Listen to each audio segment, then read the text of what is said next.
Well, thanks, Glenn, and many thanks for inviting me to this. I think this is a really great initiative and a really great opportunity to not just discuss MANRS, but also the importance of routing security as well. So again, many thanks for inviting me, and many thanks for actually turning up today in the holiday season. I really appreciate that.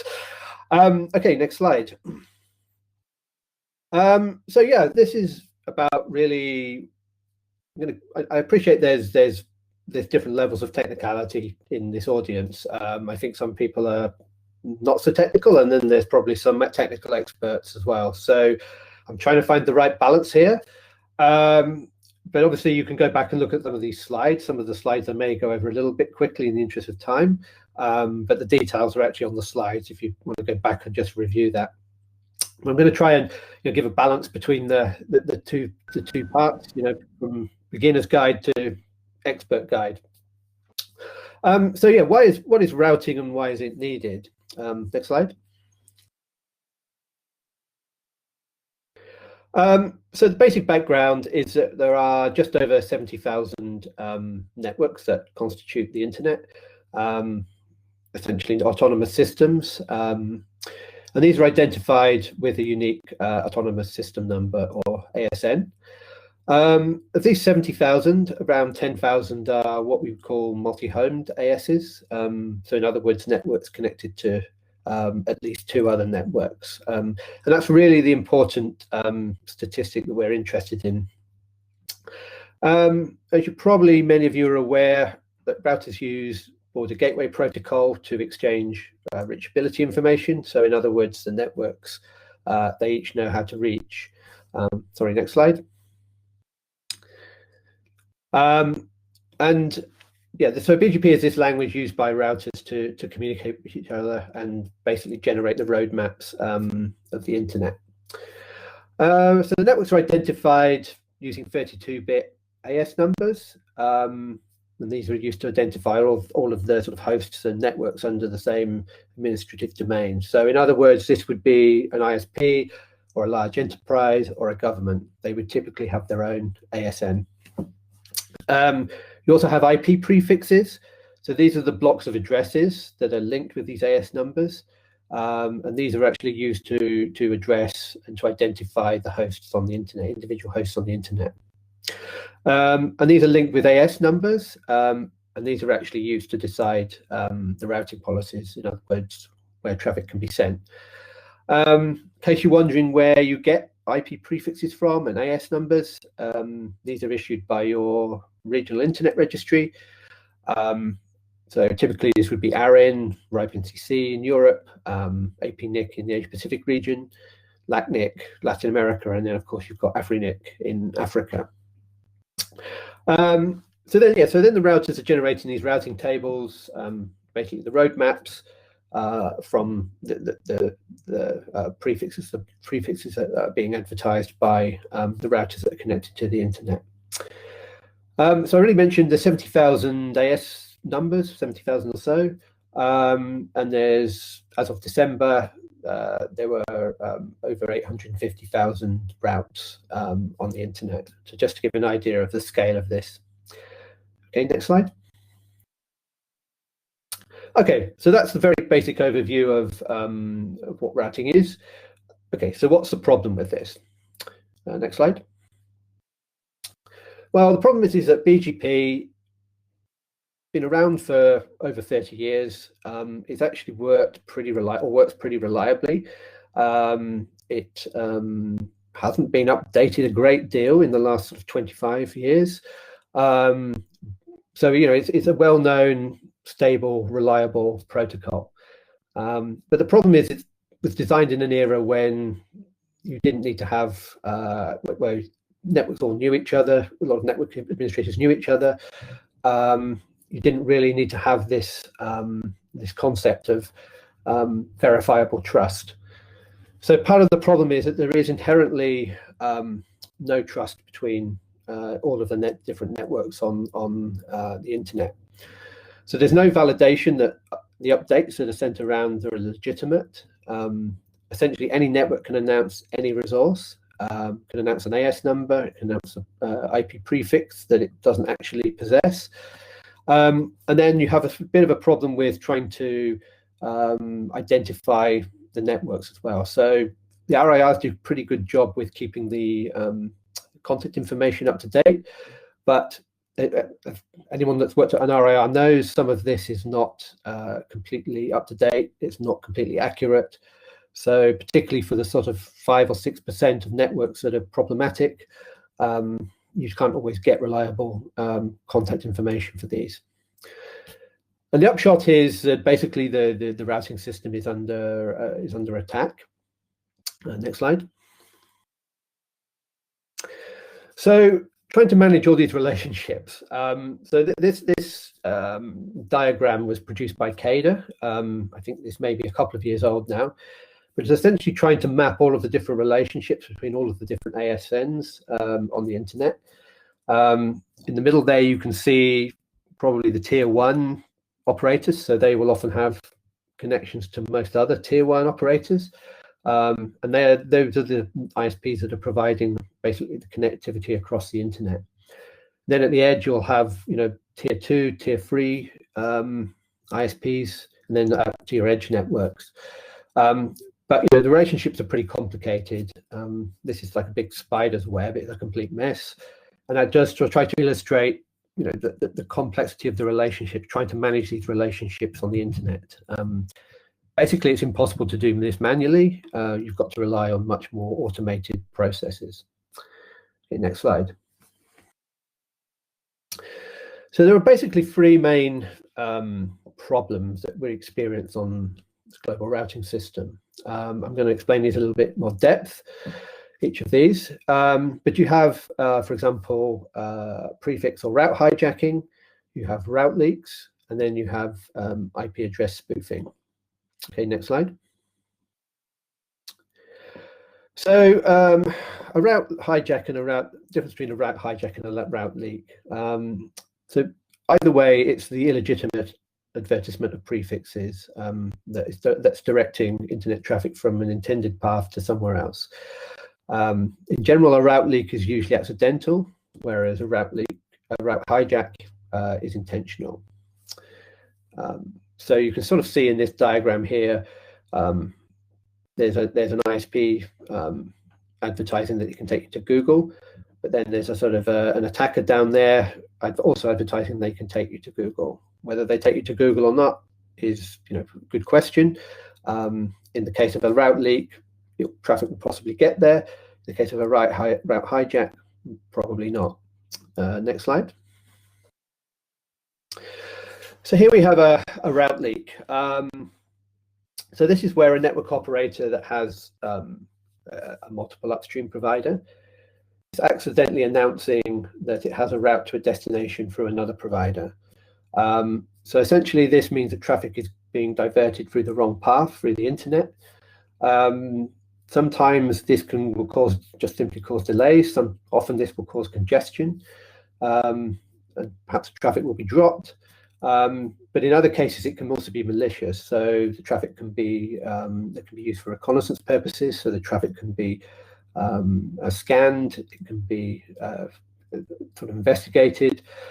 So it's not really a desirable behavior, although ultimately the traffic will probably get to that end destination.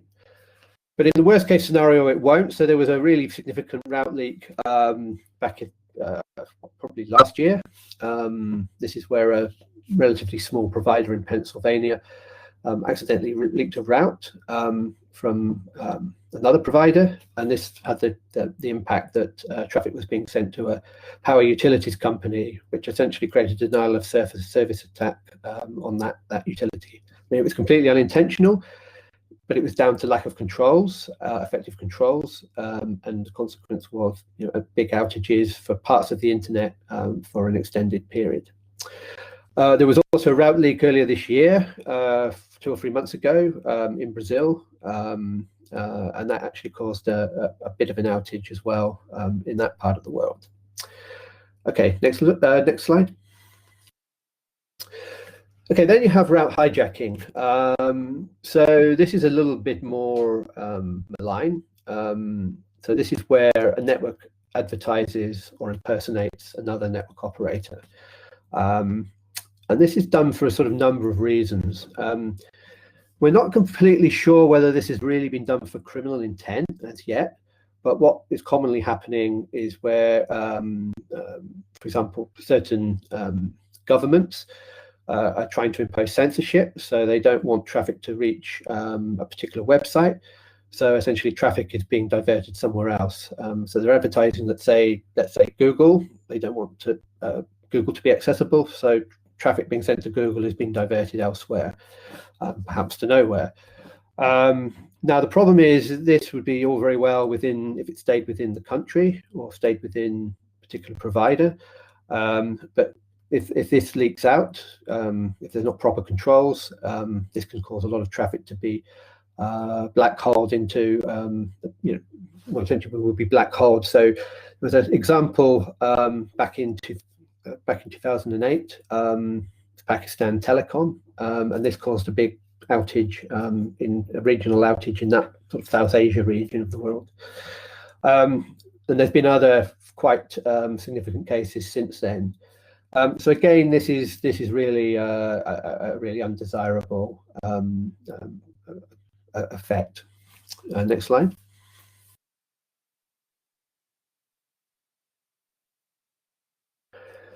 Okay, then moving to IP spoofing. So this is where a sender or an attacker sends an IP packet with a forged source IP address. So it's got a forged source of origin. This can be done, again, for a couple of main reasons. One is to obscure the origin of an attack.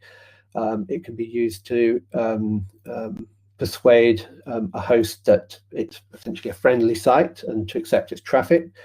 It can contain malign payloads. So again, allowing packets with forged source IP addresses to emanate from a network, particularly being for a transit network, is not a positive effect. Next slide. And then you have one of the biggest causes of reflection DDoS attacks is IP spoofing. So again, this is sent, a packet with a forged IP address, source IP address, is sent to, say, a DNS server, for example. It can also be a time server, is typically used, asking, to say, making a DNS query or a time query. The reflector is then sending this back to where it thinks is the original sender, but this is actually a victim's computer. So this would be another machine. So the forged sender address is actually the address of the intended victim of this attack. So what will happen is that you'll get a lot of reply packets being sent from, say, the DNS server or from the time server back to the victim's computer, and that can cause a denial of service attack as well. Okay, next slide. So we hear about, occasionally you'll hear in the sort of press, if you go to places like BGP Stream or Curator, you can have a look and you can see the sort of public high-profile attacks that are happening or have happened. But the reality is this is happening every day, pretty much every day. I look on the MANRS Observatory. I'm sort of evaluating MANRS applications, and I quite often see that there are, well, I can see the level of attacks, the number of attacks there are, hijacks and leaks there are each day. So this is just from a 7-month period earlier this year, and you can see, yeah, almost every day there's been a hijack, about hijack on the internet. Okay, next slide. Okay, so what can be done to fix these problems? Next slide. Well, one of the reasons, I think Glenn actually raised the interesting question just before this started. He said, why has there been such slow take-up of MANRS or routing security measures? And I think part of the problem is that every operator needs to contribute to routing security in order to make it effective. One operator doing it by itself if you're a network operator and you implement these measures, it doesn't bring immediate benefits to you. So it's even worse than, for example, taking a vaccine for, say, COVID, because hopefully you won't catch COVID. But of course, the benefit of a vaccine as well is that it creates a herd immunity within the population. So even people that aren't vaccinated are less likely to catch to catch the virus. But actually, if you implement routing security measures, there are very minimal benefits to yourself, and this is sort of part of the problem that you're up against, or we're up against. The other issue is that routing incidents can be hard to identify and fix. Certainly with our work with operators, and we've worked with quite a few big operators, big tier ones. They're often just not aware that they're experiencing incidents. People, they only really notice this when there's a big problem, and they're not seeing some of these issues. And even then, it's not always clear where these problems are coming from, what the origin is. So that's another reason why there's been probably a slow uptake in implementing these measures. So ultimately, it does need to be a collective action issue, a collective action solution, and that's really what we're trying to encourage through the MANRS program. Okay, next slide. So we can achieve a lot of this without actual regulation. We say carrot is always better than stick. And for a long time, these problems of routing security have been recognized. Probably since the mid-90s, there have been a number of solutions being proposed and adopted. The problem is just not enough networks are adopting these solutions. So we need to sort of agree on what is a sort of normative behavior. What are the minimum things that should be done on the internet to address this issue? We used to have this problem with, for example, web browsing, unsecure web browsing, and then pretty much a high percentage now of websites are now running TLS or supporting TLS to some extent. So yeah, why not routing security? What can we agree as a minimum baseline standard for routing security? So there are things that are widely acknowledged as best practices. One is to validate what you're accepting from your neighbors. It's also to protect your neighbors from your own mistakes. So not allow your network resources to be hijacked or leaked, and there's different ways that can be done. But then also making it easy for others to validate your resources as well, because with the best will in the world, even the largest operators make mistakes. But if other networks can actually validate that network's resources, that will help a lot to minimize the issues. Next slide. So there are a couple of routing security controls that can be implemented. Typically, the most common one that we've seen up until now really are internet routing registries. So networks can register their number resources in an internet routing registry. These are typically run by RIRs, but there are also a number of other third-party routing registries as well. So, and a number of these exchange information between each other as well. And then more recently, and when I say recently, I mean, I think this has been around for 10 years, is RPKI, or Resource Public Key Infrastructure.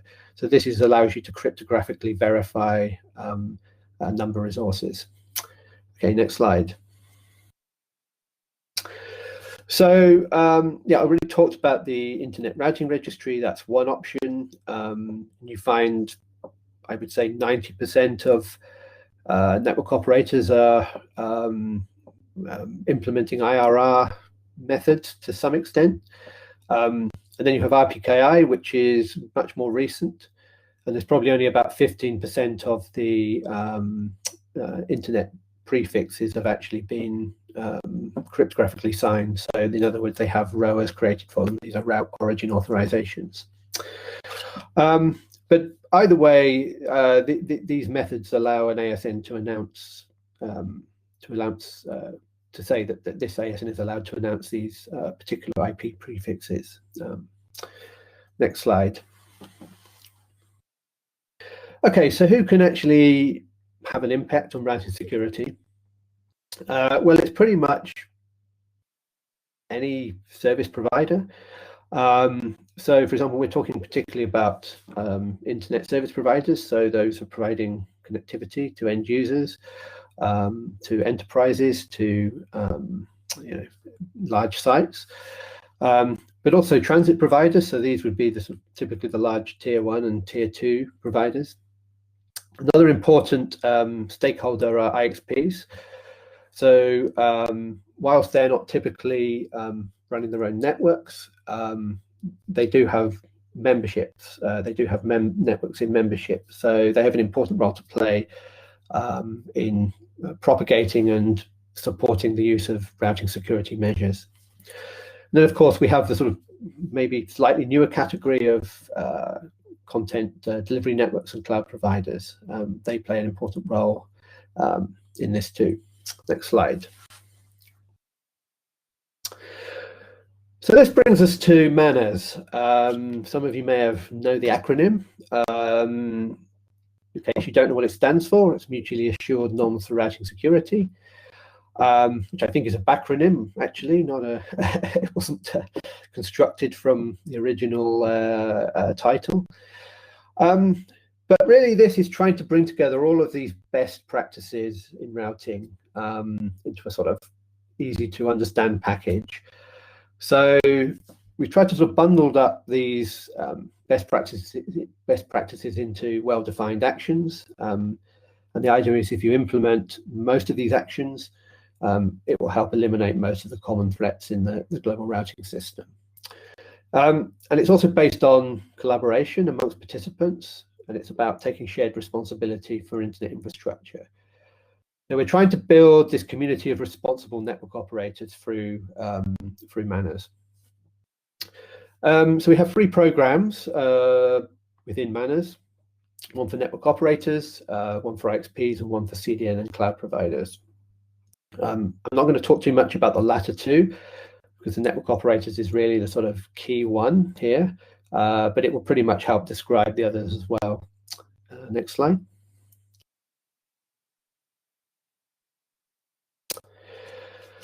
So, what are we trying to achieve? Well, the fact is that all networks should benefit from improved routing security. We're really trying to encourage networks to implement routing security best practices, but also to raise customer awareness so that they're actually demanding this from their operators as well. But, this isn't about, as I say, about sticks. This is also carrots as well. So really, we're there to help networks to try to identify and address the problems that they have. And I'm going to explain in a bit later about how we do that. But the idea is that the more operators that apply the MANRS actions, hopefully the fewer incidents there'll be. But what we're also trying to do is develop a sort of historical database of routing incidents. So we can sort of see where the problems are originating. We can see where the problems are, maybe the problem networks even. And we can also measure whether things are improving over time in response to better routing security measures. But the key point to make here, so although the Internet Society supports MANRS, this is really about building a self-regulating community of responsible operators. So MANRS community is really there to be self-governing and self-supporting. Next slide. So this is the Network Operators Program. So we have these 4 actions, which 3 of which are mandatory and 1 is an optional. So we have action 1, which is really about preventing propagation of incorrect routing information. So ensuring that you're filtering your route announcements and not announcing resources that you're not authorized to originate. Action 3 is very simple. It's about ensuring that you have up-to-date contact information in an appropriate database, typically one of the RIR databases, but it's also ensuring that you're responsive, so that if you have an incident, that you undertake to respond and address that within 72 hours. So that's that's sort of the commitment that you make. Action 4 is global validation. So this is about ensuring that your routing data can be validated. So this is either putting your number of resources, registering your number of resources in an IRR, or creating ROAs for these. So this is the RPKI system. And then the optional action is anti-spoofing. So this is preventing traffic with spoofed source IP addresses from emanating from your network. Okay, next slide. Just is really for information. We have an ISP program which has 5 actions, which 2 are compulsory. Some of these are similar to the network operators program, but some of these are actually more about encouraging members, IXP members, to implement the MANRS actions. Next slide. Then we have the Cdn Cloud Program that only started earlier this year. So we've put this together with a number of large industry players. Again, this shows a lot of similarity with the network operators program. Very, very similar, but just actually 6 actions here rather than the 4 in the network operators program. Okay, next slide. Okay, so I mentioned, one of the goals of MANRS was actually helping network operators improve. And in fact, this has really been one of our most successful parts of the MANRS program. So we realized early on it's actually very difficult to identify where a lot of the problems are. So we developed something called the MANRS Observatory to help network operators with this problem. Next slide. So this in itself, we're not generating the data for this ourselves, or the original source data, I should say. We're actually pulling this from different publicly available data sources. So, for example, BGP Stream was already trying to identify, for example, route leaks and route hijacks. So we're pulling information from there. The CIDR report, which is operated by APNIC, that identifies bogons. So these are number of resources that shouldn't ever be advertised on the internet. So, for example, private ASNs and private IP addresses. We have the Cdn Spoofer database, which is looking at spoofed packets. So this is the only one that we can't actually look at passively. We actually rely on networks to run the spoofer software on their network, which then uploads some data to CADA, and we pull it down from there. And then we're looking at the RAR databases and Peering DB. This is another contacts database. Plus, we're pulling information from the internet registries, and at the moment we're using RPKI Validator, although that's going to be going away, so we'll have to replace that. But the idea is that we put all this data together in sort of an easy to display dashboard, which allows you to drill down into different details of different ASNs. And it allows MANRS participants to easily check for conformancy with the 4 actions that I talked about a couple of slides ago. Next slide. Now, I was thinking of doing a live demo, but I think it's difficult on this platform. So I'm going to put some slides in, screenshots, just to give an idea of what it looks like. So what we're looking at here is a global overview. So this is looking at the whole of the internet for each of the 4 actions, the 4 MANRS actions. So you have action 1 is filtering, action 2 anti-spoofing, action 3 coordination, action 4 is global validation. But we actually split that into IRR and to RPKI. So it's either or to be MANRS conformant there. So ideally, you want to hit 100% in each of these actions, and this dashboard shows you how close you are to hitting that in a sort of graphical, visual way. Okay, next slide.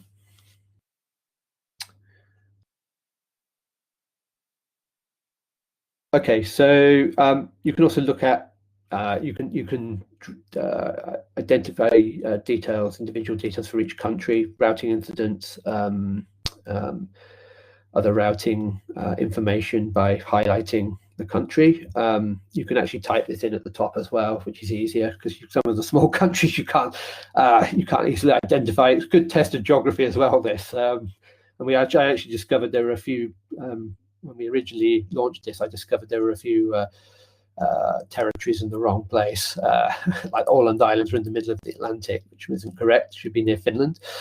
But anyway, next slide, please. Yeah, so then you can actually look at this for different regions as well. So you can look at it by continent, by UN sub-region. So, for example, you can look at like Western Asia, South Asia. I think there's different regions of Africa as well. But you can also do this by RIR region. So at the moment, I'm given that we're thought of pseudo in Puerto Rico, I guess.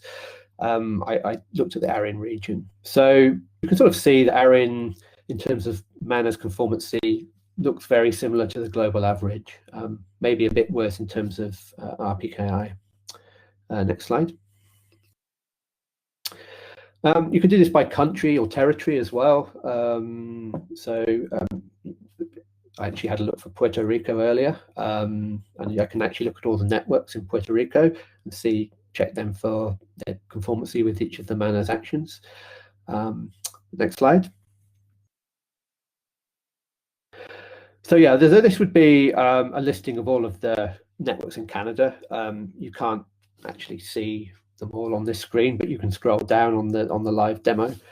So it will sort of tell you for each of the 4 MANRS actions their sort of conformancy levels. So pretty much looking at most of these networks, most of them are conformant. Some are not there, but certainly with RPKI, there's also looks like pretty poor take up for most of these. But it does give you an idea of quick overview of you can look at a network and say, okay, how's it doing routing wise? Next slide.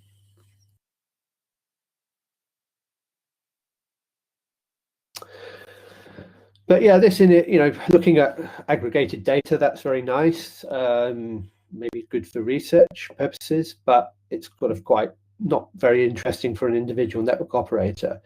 So you can actually look at the data for individual network operators as well. So what I'm looking at here is a network from Canada. This is actually the Saskatchewan Research and Education Network. And if you look at it, they're doing pretty well. They haven't had any route incidents, or they haven't had any route incidents in October by the looks of it. We don't actually have any spoofing data from them. They haven't run the spoofer test, so we don't know about that. But we can see for coordination they're conformant, and then for global validation they're not completely conformant, but there's probably, I think from memory, they're missing registration of one IP prefix there. But we can go and find that out. We can actually drill down into the details themselves. Next slide, please. And you can look at the history as well here. So again, this is pretty dull screenshot because they haven't had, SRNet has not had any incidents in the past, it looks like the past year. But you can go down and you can see, if they had incidents, if they had spoofer problems, anti-spoofing problems, this would show up on this history screen. Okay, next slide, please. Yeah, so then I was discussing the details. So again, if they've experienced routing incidents, they would show up on the details page. So you could get a complete listing of all the incidents that they'd experienced in that given month or in a given period. You can specify a range up to a year in date range. But the one issue they do have, they weren't 100% conformant for global validation. And sure enough, it looks like they're missing a prefix. There's an unregistered prefix there. So we can see that and we can identify what needs to be done to fix that. It doesn't look like they have created ROAs for any of their 10 prefixes. If they had signed some and not others, again, data would be shown in the observatory, and we could see which prefixes those actually were. What you typically find is that IP networks register their IPv4 prefixes, but not IPv6. They seem to forget about these. So you often find a lot of unregistered IPv6 stuff in the observatory. Okay, next slide, please. So at the moment, we have an access policy. So the general public can look at all of the overall and individual territory aggregated data. That's anyone can see that. Go to the website and look at that. At the moment, because we're in the sort of phase of trying to encourage networks to implement these the MANRS actions, only the MANRS participants actually have access to the detailed data at the moment. But we can create accounts for network operators that want to join MANRS but maybe have some issues and want to work through those issues. So that's what we've been doing for the past year or two. We've created accounts for some of the larger providers, and that's helped them work through a lot of their problems. They can see where their problems are. We can also offer these accounts to researchers as well, and we're offering them, for example, CSERTs, in particular because they have a larger constituency. They may have a number of networks that are part of their constituency, and they need access to this as well. So we can offer access on a case-by-case basis. If there's a good reason, then we can create an account that will provide access to the detailed data. One of the reasons we haven't made this completely open as yet is because there are still some false positives. There's actually sometimes good reasons for non-conformancy. There are good explanations, and we don't want sort of people to sort of point at networks and point fingers and say, "Oh, you're not 100% conformant," when in fact actually it's a known issue or a known false positive. But I think in the longer term we will probably open this up anyway, because this is all public, inherently public data that you can actually find out for yourself if you're willing to go to about 10 different websites. Okay, next slide.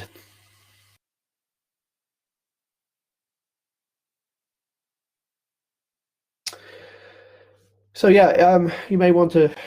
We've talked about what how we go about implementing the MANRS Act. Well, talked about the MANRS actions.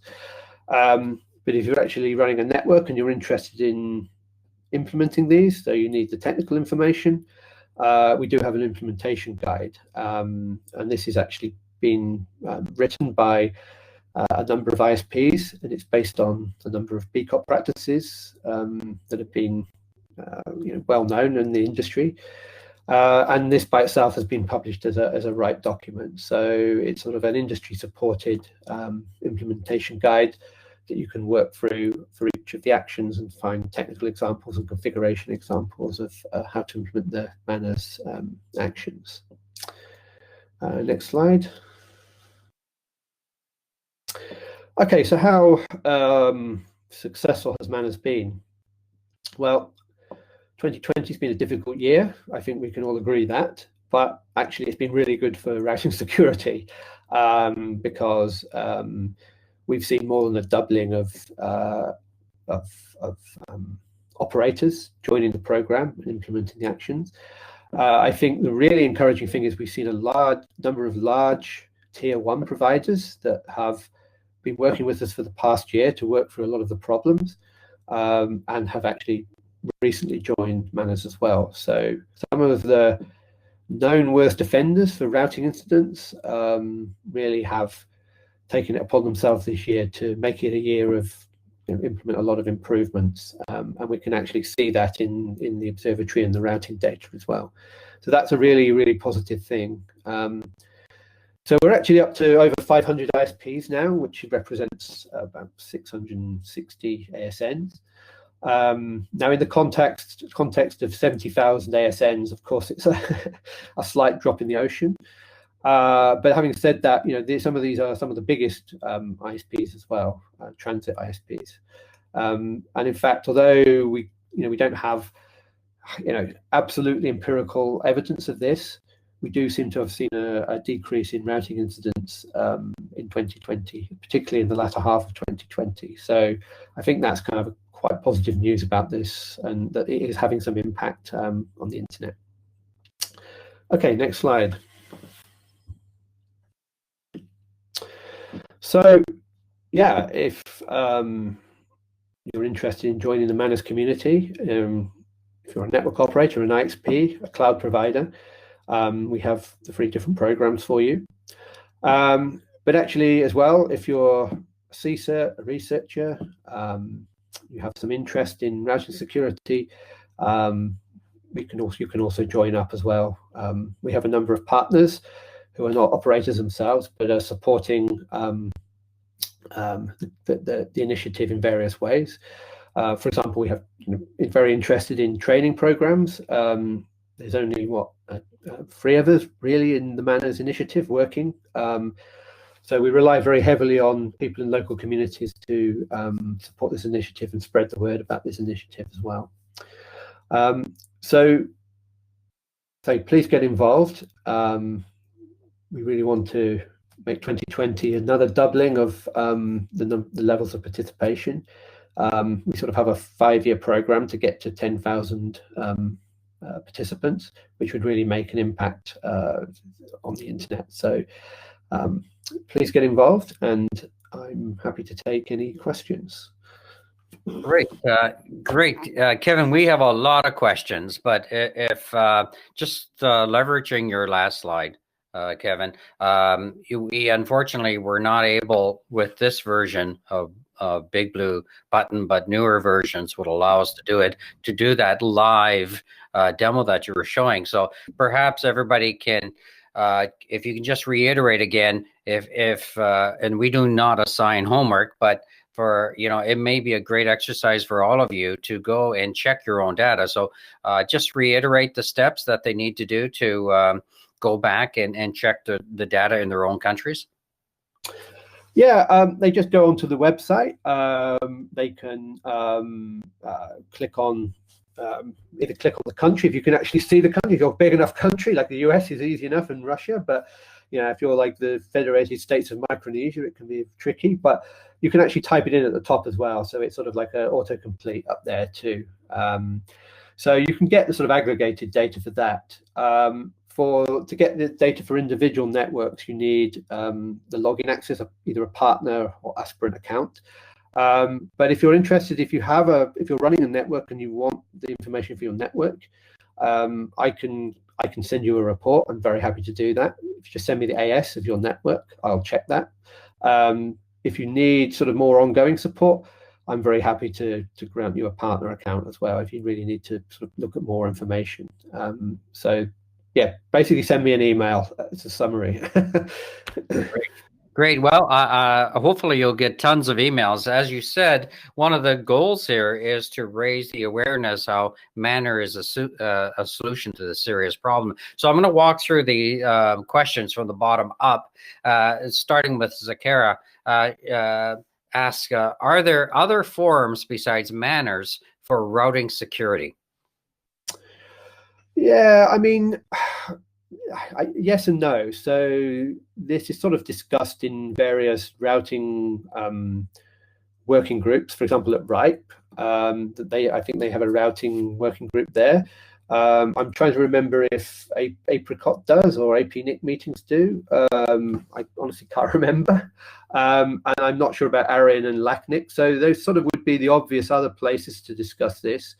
But that was one of the reasons we established MANRS, is because there wasn't this sort of clear global initiative to look at routing problems. I mean, there are different initiatives in different places trying to address specific things like RPKI. So that's been really supported, by all of the RIRs for a number of years now, and they're doing a lot of training around that. So, RIPE has an RPKI implementation program, I know for sure. So there's that. There's for sure that. But in terms of sort of all of the things you can do, I'm not aware of anything specifically. I'm happy to be proved wrong, yeah. So, but this is more about an implementers thing. So it's about if you're running a network, implement these actions, join the community. So you're sort of forming that sort of initiative of like-minded operators rather than sort of a discussion forum. Okay, so Alfredo asked a question: do the ISPs include both IPv4 and IPv6 operators? They do, yes. So we include all of that information, and for sure, it should be every operator that's publicly visible on the internet should be included in the observatory. What you do find sometimes is that sometimes operators drop off, and sometimes weirdly drop off for a few months at a time. But there's historical data as well, so you can go back and check if you can look at a particular ASN and it may not be visible on the internet at a given moment in time. But you can go back, and if it has been visible in the last, I think, 2 years, you can actually check for that. So leading on to one of the previous questions Alfredo did, staying with the same vein. So what is the currency or frequency of the data updated? Is it can the data be out of date, or is it constantly refreshed? So it's updated every day, but it's usually about 24 hours behind. So it's not real time, but it's within 24 hours. So because we're actually pulling this information from different databases. So we have to wait for those databases to be updated. That happens at different times over the course of the global day. For example, Aaron and Wright do it at different times. But then we have a fixed time where we go and poll that information, but that is on a 24-hour cycle. So you'll get the latest information up to 24 hours behind. So you can't use this for real time, but you can, it's pretty up to date. Pretty good. Great. Gull asked the question: why is anti-spoofing optional? Well, that was originally down to the large providers who felt this was too difficult to implement. I mean, part of it was down to, there was this argument that it was very heavy on router resources. We don't think that that's the case anymore, but they have sort of concerns that they're sort of taking advertisements from all over the place. And yeah, their feeling is they can't easily police this. So that's why it's an option, not a mandatory action. I think the arguments for it being optional are becoming a bit weaker, so that may become mandatory at some point in the future, but that's basically the reason why it's optional. Great, thank you. Okay, another question from Eris from the Philippines. As end users, how do we know if we are being attacked through routing? Yeah, well, that's sort of that's a bit more of a difficult one. I mean, I don't think we have any easy way of checking if your resources are being used elsewhere, although we can identify that. So we definitely see hijacks and leaks, for example, and then we can go and look up who should be originating these, and we can identify who's doing that. But in terms of can you actually sort of track whether you are actively being hijacked or leaked your resources? I'm not sure there's an easy way of doing that in the observatory. I think it's sort of more by chance that that's happening. You can, of course, look up in look up in the observatory. You can sort of look up your resources. But yeah, I mean, we have seen this quite recently. And there was a weird one. I'm trying to remember the details of the case. It was a weird one where actually the resources were in the process of being transferred between one provider and another, and that showed up as a hijack. So that did show up. But yeah, yeah, that's a good question. I don't sure I have a complete answer for that. Okay. Plamena Argent asks, is there something end users can do to ensure increased routing security?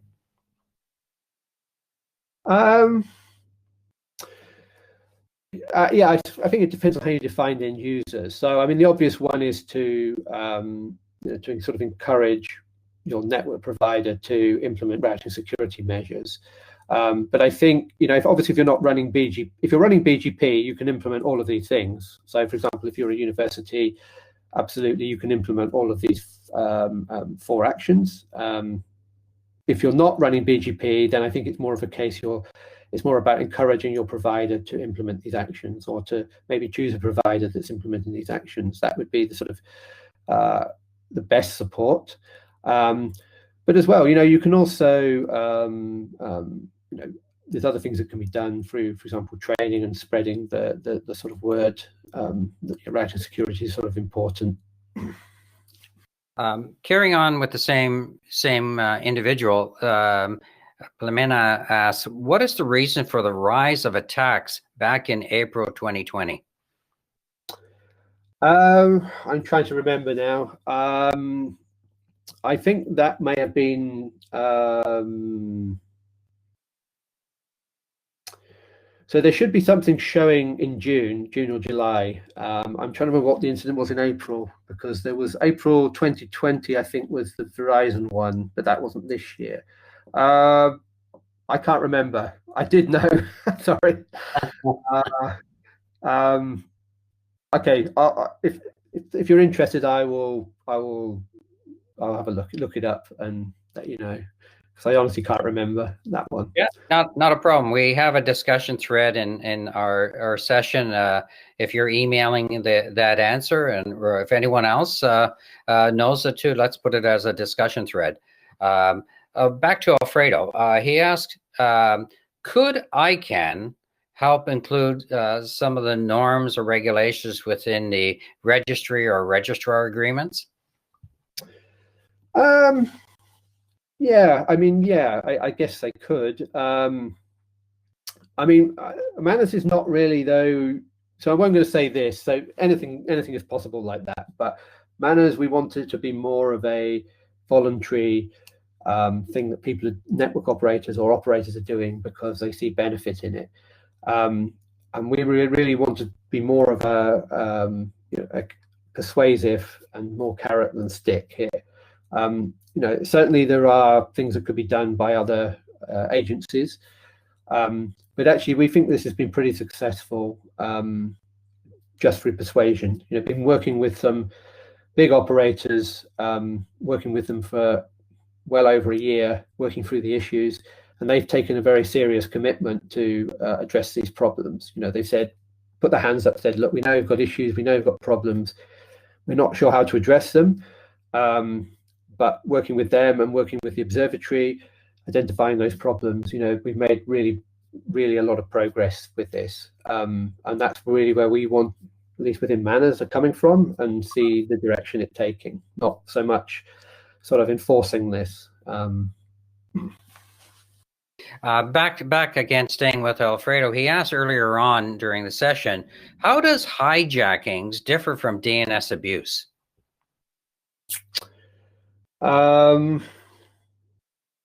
Well, I mean, so the DNS, I guess, there's sort of parallels, I would guess, but routing is more fundamental to the functioning of the internet. I mean, the DNS is sort of a service that's running on the internet, and to some extent you can actually run without the DNS. I mean, I know it's almost impossible, but in principle you could.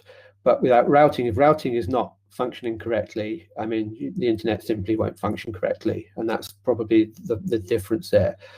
Routing security, it's tend to be, you've probably had less problems with it than you have, say, with the DNS. I mean, it's just, I'm not sure if I could sort of come with empirical figures for that, but yeah, for sure that routing is absolutely fundamental to the functioning of the internet. So they're both problems, right? They're both problems that need to be addressed, but of a slightly different nature. Great, thank you. I'm just looking to see if there's anyone else. I thought I caught everyone's question through the Alfredo. Did I miss anything from anyone? he needs to. No, I don't think you missed anything, and I'm sorry for the background noise that I have. I do have a concern, Kevin. When you mentioned that this is on a voluntary basis, so what percentage of the membership related to the, to all the ISPs, IXPs, and so forth are members already? Well, a very small percentage. So let's take the fact we have just over. Actually, if you want to go back to the slide before, if we could, yeah. So there's 600. This represents 658 ASNs, and there's over 70,000. So you would say that's a very small percentage, right? Well, 1%, right? I guess, if my math is correct, less than 1%, more than 1%, less than 1%, I think. It's so yeah, and then if you add in the IXPs as well, but that said, some of these are some of the larger ISPs, so they have much more influence. If they're implementing routing security controls, that'll have a bigger impact than, say, if 50,000 stub networks are implementing routing security controls. So I don't think it's completely about the percentage. It's more about what the impact is of those number of participants. I think the important thing here is there's also IXPs as well. There's 61 of the very largest IXPs, well, 61 IXPs, but some of those are the very largest IXPs who are also promoting routing security measures with their memberships. So they will have many hundreds of members collectively. So I think, again, the impact there is magnified. But absolutely, this is a small percentage. I think I mentioned we want to get to 10,000 within 4 years. So that's what we're trying to do. So we're trying to double this every year, which is a tall order, but we think is achievable. Okay, thank you. Glenn, go ahead.